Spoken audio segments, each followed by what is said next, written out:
何谓善恶？凡是有益于人的是善，只利于己的是恶。有益于人，就是骂人、打人都是善的；只利于己，就是敬人、礼人都是恶的。这善也有难易之分。老师，请问何为难易？我问你，何为克己呢？克服自己的烦恼习气是克己。何为克服烦恼习气呢？妄想，执着，毛病习气，心量狭小。没错。那该如何克服呢？这先要从难以克服的烦恼习气下手，容易的自然慢慢的也就克服掉了。哦，那我最难以克服的烦恼习气又是什么呢？这是谁在这唧唧歪歪的？让我哪还有心思学习呀？谁呀？哎呀，可真烦人！天哪！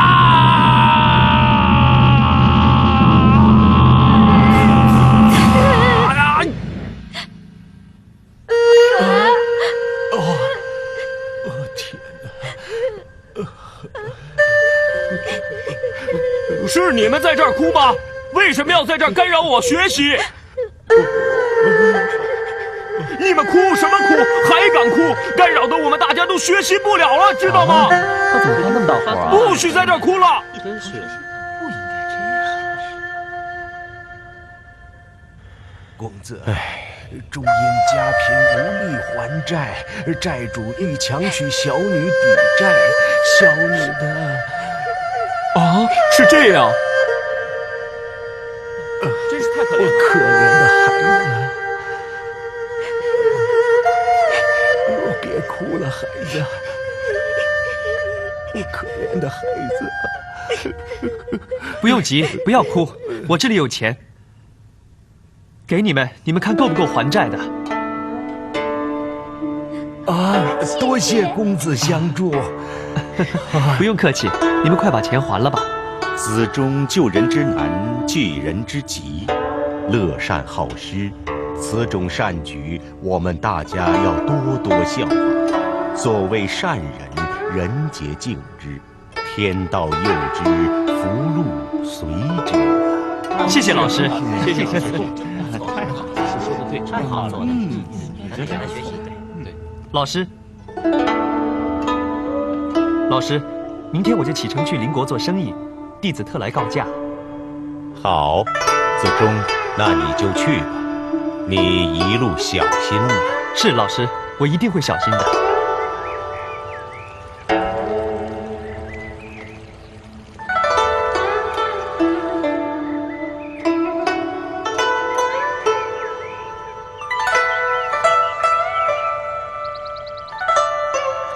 子善，可想出什么是你最难以克服的烦恼习气了？老师，我知道了。我太过鲁莽性急，不能忍耐，克己必须从此做起啊。说到忍耐，你要多向颜回学习呀。颜回他很贫穷，住简陋狭小的房子。吃饭用的工具是2根木棍和一个小竹筐，喝水也没有杯子，只是用瓢饮，别人都受不了，而颜回却不改其乐。老师说的对，弟子都明白了，一定要向颜回学习。子善，你现在知道了自己的病因，就要下大决心改正，一定要能克制烦恼，容忍别人，对己要一丝不苟，克服烦恼习气，行难忍能忍之事。是，老师，弟子知错了。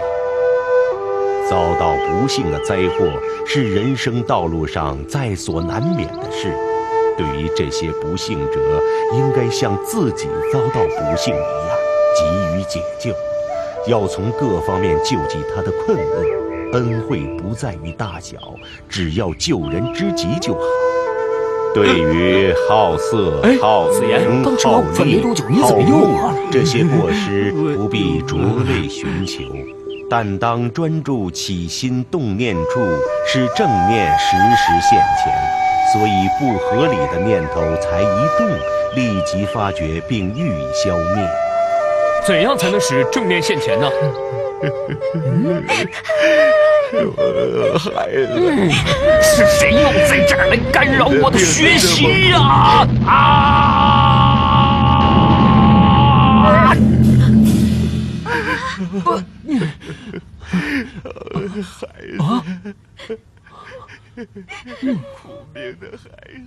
反复明理，再加上临事强行克制才行啊！不是都已经还钱了吗？怎么你们还在这儿哭啊？哎呀，公子有所不知啊，利息只差1枚呀，债主就不依不饶的，说是马上来接人过门呢。